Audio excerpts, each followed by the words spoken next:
Red bridge community ট্রাস্টের সভা ও ঈদ পুনর্মিলনী অনুষ্ঠিত। গত রবিবার 7 জুন বিকেলে ইলফোর্ড হাই রোডে একটি রেস্টুরেন্টে ট্রাস্টের প্রেসিডেন্ট মোহাম্মদ ওহিদুদ্দিনের সভাপতিত্বে ও জেনারেল সেক্রেটারি শাহিনুর শাহ আলম চৌধুরীর পরিচালনায় সভার শুরুতে পবিত্র কোরআন তেলাওয়াত করেন এটিএন বাংলার ইসলামিক অনুষ্ঠানের উপস্থাপক হাফিজ মাওলানা ওয়াহিদ সিরাজি।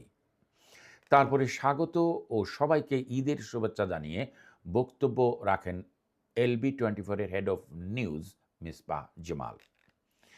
সভায় রেড ব্রিজ কাউন্সিলের নতুন deputy mayor councillor Sayeda Chowdhury লাভলিকে শুভেচ্ছা ও অভিনন্দন জানান সকল সদস্যরা।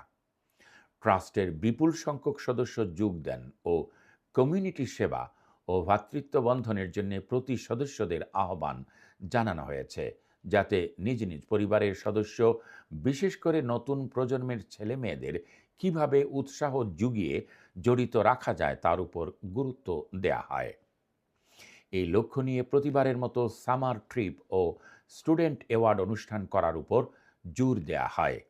অনেক সদস্য মতামত রাখেন সমুদ্র সৈকতে না গিয়ে অতি নিকটবর্তী কোনো দর্শনীয় স্থান, যেমন উল্লেখযোগ্য ফেলুপ ওয়াটারে মিলিত হয়ে বনভোজন করে প্রতি পরিবারের ছেলে মেয়ে, নাতি নাতনি যারা স্কুল কলেজে পড়ুয়া তাদেরকে আমাদের বাঙালির কৃষ্টি, কালচার ও ঐতিহ্য তুলে ধরতে ও ভাষা সংস্কৃতির বিকাশে তাদের অনুপ্রেরণা যোগাতে সবাইকে এগিয়ে এসে কাজ করার অনুরোধ জানানো হয়েছে।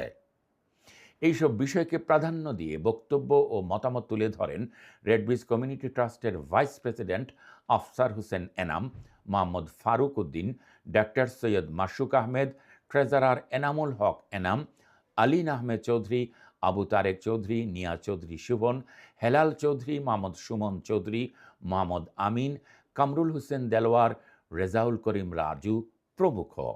যেহেতু আগামী 11 জুন বিশ্বকাপ ফুটবল শুরু হবে, তাই জুন ও জুলাই মাসে কোনো অনুষ্ঠান না রেখে শুধুমাত্র একটি সভা আগামী 18 জুন সন্ধ্যে 7টার সময় নিউবারি পার্কস্থ আফসার হোসেন এনামের অফিসে অনুষ্ঠিত হবে এবং অনুষ্ঠানগুলোর আগামী তারিখ জানিয়ে দেওয়া হবে। তাই সংশ্লিষ্ট সকলকে যথাসময়ে উপস্থিত থাকার আহ্বান জানানো হয়েছে।